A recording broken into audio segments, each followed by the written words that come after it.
Today on S.BUS Bad Shop, the Yokomo SD 3.0 in purple.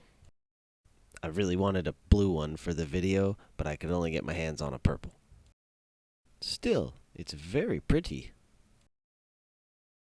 My test driver today is Steve from Team Strictly Sideways. Alright, so I'll get straight to the point. This car is very, very good. You are also looking at this car being driven in the out-of-box kit manual specifications. The changes to the steering rack and the chassis plate are very noticeable. Other things I noticed that changed between the predecessor SD 2.0 car and this, the SD 3.0 car, is the rear camber setting from the out-of-box settings. Lately, a lot of Yokomo cars from the box are set up with -1 degrees rear camber. This car has -3. This means a lot more side bite, which also then gives you more forward bite, especially out of corner. The front settings are pretty much the same as the SD 2.0, with -10 degrees front camber and approximately 7 degrees caster. The amount of front toe is very, very little, if any.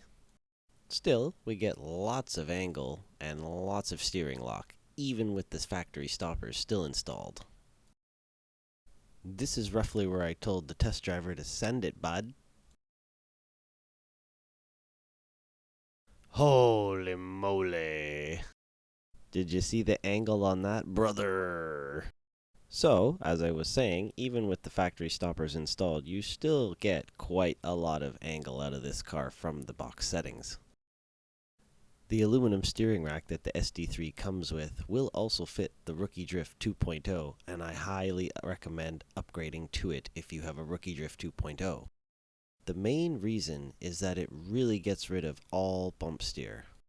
This car with the box setting virtually has no bump steer, so the front end hooks up really well. After these footages, I took the car for a long drive myself, and didn't matter how I moved the steering wheel, the front end always responded and always put me in the right direction, unless I screwed up the driving myself. Drawbacks? Well, like its predecessor, the SuperDrift 2.0, the ride height is very low, and the amount of travel isn't that much. Having said that, the spring set that was selected for this car somehow makes it work, and it works pretty well, as you can see from the weight shifting around on the car. Look at that entry, for example. Preload is also your own choice on the shocks, so I opted for 7mm worth of front preload and 6mm preload for the rear shocks, and yes, it's working pretty well, as you can see. I really liked the SuperDrift 2.0 when it came out. I like this even more. Let's put a body on it, shall we?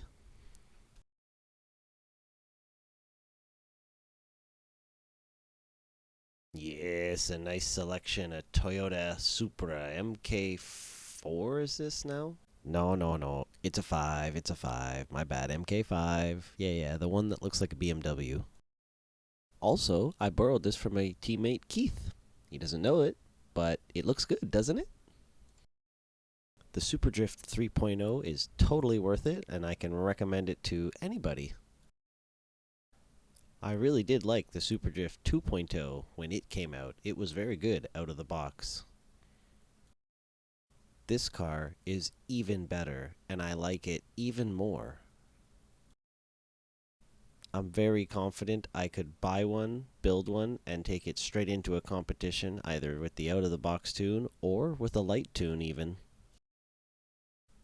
In my extended driving, I was able to get the car to do partial backies sort of consistently. Having said that, I kinda had to work for it because of the factory knuckle stoppers in place. Regardless of that, you can drive this car very mildly, or you can drive it aggressively comp style from the box. It really does work that well, and I am very impressed.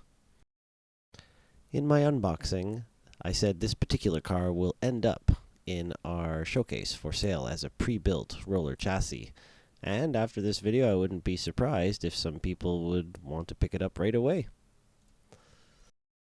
The Super Drift 3.0 right now, in my opinion, is the best out-of-box car from Yokomo currently in their fleet of offerings.